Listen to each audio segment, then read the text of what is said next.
nervous that I would get up here and fumble around with words, or not nervous to even get up here and make a fool of myself, but I would get so worried, Brother Chad, and I would hope with everything that's in me. I don't know which way to go all the time, Brother Chad, but I know that if I ever desire to preach, brother, and I desire a blessing from the Lord today, and I would hope that I know that there's nothing in me, but I look out at a lost and dying world, and it breaks my heart to think that they wouldn't understand just what it is. That guess what? Every week after week we stand up here, and one after another we would begin to shout, brother, and try to tell you the goodness that God has given us, brother, and to make you understand that guess what? I'm not here to tell you about anything else in this world. I've sampled many things, but there's only one thing I found in this life that's worth shouting about, brother, and that's worth screaming to the world about. That's worth, brother, wanting to grab men and women and shake them and say, don't you understand what we're trying to tell you about? Don't you understand the goodness? Brother, 14 years ago I found me a great treasure, brother, and that was so beautiful and worth such value, brother, and that I was willing to shout to men and women, trying to convince them that there is a better way in this life, that there is a better road, brother, and there is a great man that's standing and calling. I thank God for that man who never forgot me. A long time ago, Jesus, he found himself at a little well, and a woman come to draw him, brother, and then he looked at her and said, why don't you draw me a little water? Brother, and she looked at him with confusion, saying, you don't even have any dealing with me.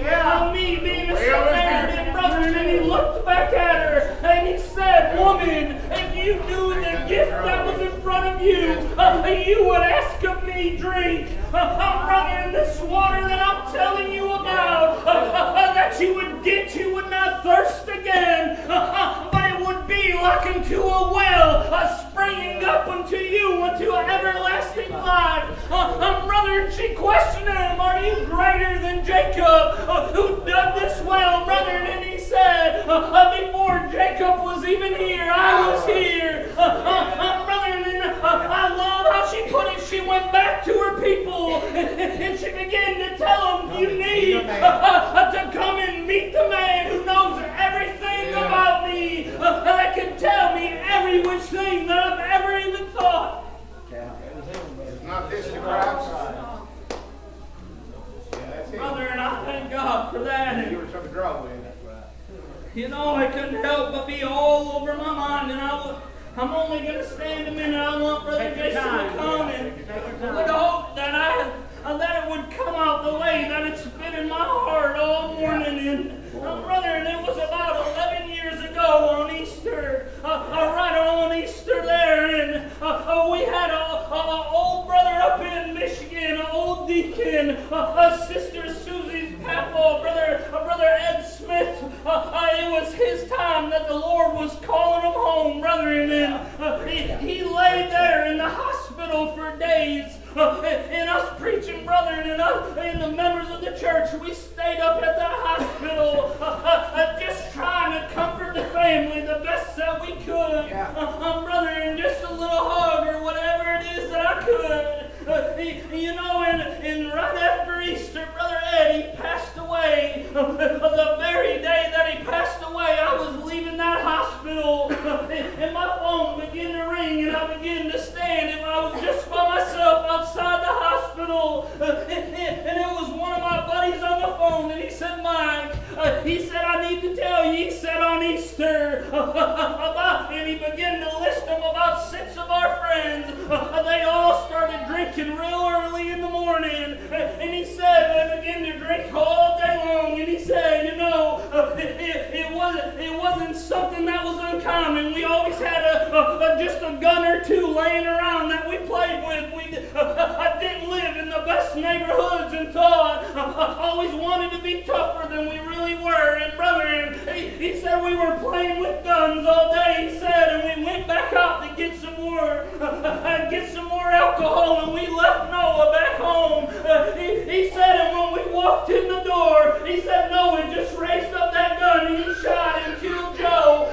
He said, and the funeral's going to be, brother, and he began to tell me the whole story, and I got off that phone. I was just standing on the side of the hospital, and I began to think about all them boys right there. I began to think about all the times that I was out drinking with them boys and playing with that very gun, and I began to think about the goodness of God, and I just dropped to my knees, and I began to cry, and I began to say, thank you, Lord, God, that you spared me over till I would come and talk to you, brother. And I had a deacon, been in the church for years. I had to go to that funeral, and another man that never made his peace with the Lord, and I began to think, just which way would I go? And brother, and I went to that deacon's funeral, and brother, and if God ever blessed me to preach, I believe he blessed me that day to preach that man's funeral.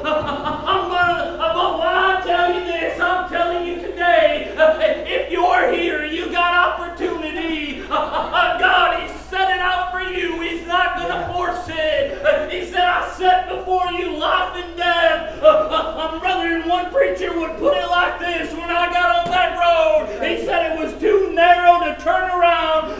And that's true, but I'm going to tell you like this. I've seen what's in my rear view, and I feel what's up before me, brother. And guess what? I've got no options in my mind because I felt the goodness of God. Brother, and I'm going to stumble through this life, but I'm going to stumble with my hand out reaching for the man who knows everything about me, who said, guess what? I knew where you were, and I knew what you needed, and I just waited for your call. And I'm telling you, I met a man so full of love, he laid out his arms and gave up his very life for you. And I'm telling you today, that's how much he loved you. He's waiting on you today. God, He said to cast your cares upon me, for I care for you. I met a man so full of love, so full of mercy, that even today that it would make me, brother, I would question, Lord, how do you love me this much? That's what I found in 14 years. In 14 years of walking with this man, I found so much mercy, so much love, that I would sit back and I'd say, Lord, how do you love me this much? You know what that woman found? You know what Jesus said? He said, I will be a well springing up to you, unto you, unto everlasting life. Brother, and I get awful thirsty sometimes. And you want to know how I can get a refill? I can get it right down here on my knees. Brother, and I can sit down on my knees empty. And I can raise filled and ready to shout for the Lord. I can do it sitting in my car. Just praying and talking to the Lord. I can do it right here. God, He goes with me. I don't need this church to find Him, because I'm going to take Him wherever I go. Brother, and He'll be there for you if you cry to Him. Amen. You come on, Brother Jason. I felt good. I don't want to be too time. You come on, brother Jason.